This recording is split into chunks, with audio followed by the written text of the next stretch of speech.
This is a video news release on behalf of NE1 Limited, the Business Improvement District in Newcastle. People are free to use this online or in print, copyright free, providing it's set in an appropriate context. Joining me is Adrian Waddell, who's the Chief Executive of NE1.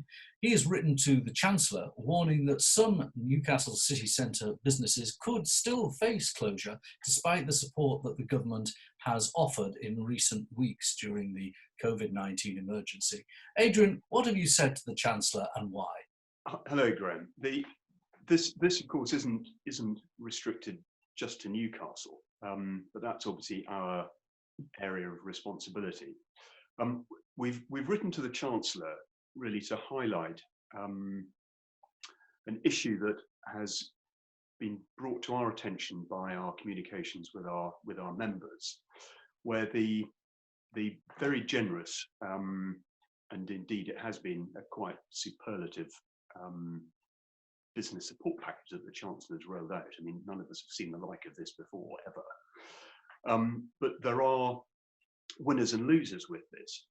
And there are some slight anomalies, I think, as well. And one of the anomalous issues that we have been alerted to is a situation where successful businesses have a rent arrangement with their landlord that includes their business rates.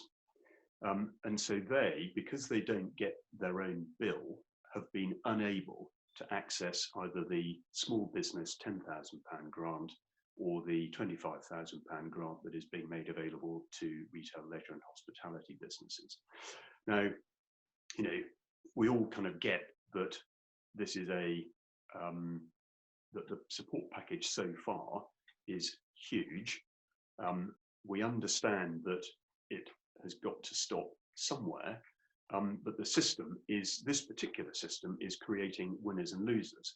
And our interest, of course, in Newcastle is that as many businesses as possible are able to survive the lockdown period, continue to employ their staff, and continue to be able to meet the unavoidable costs that come even for a mothballed business. And let's not forget that the furlough scheme, and we know businesses in Newcastle that have had their doors shut. They have got no cash flow coming in at all, and yet their standstill costs are about £100,000 a month. And of course, they're not getting the grant payments back yet as a result of furloughing and some of the other arrangements. And so, really, the lifeline for some businesses is getting very, very thin, and that needs to be stretched. Businesses need to protect their cash so that when we come out of lockdown, as many of them are still actually capable of operating as possible. Okay, let's focus in on this specific point. If I give a hypothetical, see if we've got it right. Say I owned a bar in the city centre of Newcastle, but it was in a large complex, and my landlord sent me a bill for the rent and the rates combined. I wouldn't automatically get my large one-off grant from the government because I ran a hospitality and leisure business, but neither would the landlord, because the landlord doesn't actually run a hospitality and leisure business. So it would be lost in the ether. I think that's exactly right. And of course, you know, individual businesses, they've all got their own circumstances. They've all got slightly different leasing arrangements, but the scenario you've described, Graham, I think that is exactly the sort of thing that we're seeing. And of course, otherwise, those are businesses that would be able to get that grant, and then potentially, and in that case, that would be £25,000 because it goes up to, there's a £51,000 rateable value cutoff. And actually, for a lot of businesses, that is an absolutely essential lifeline that they are now reliant on. But there's a lot of them that we don't think are getting it who could, and for whom it would make a big difference. Of course, that is not what the government's intention is. So it does seem sensible to make a representation to the Chancellor that either the landlord is given it and forced to pass it on, or that those businesses could apply to it as a standalone separate arrangement. I think that's exactly it. And, I'm not pretending that this is is uncomplicated. You know, it will be complicated, and I think one of the advantages of the package that the government have already rolled out is that it is quick and relatively simple and straightforward to administer, and local authorities are able to do it relatively quickly and relatively easily. If you take, you know, Newcastle today, for example, they've got about 4,500 businesses that are eligible.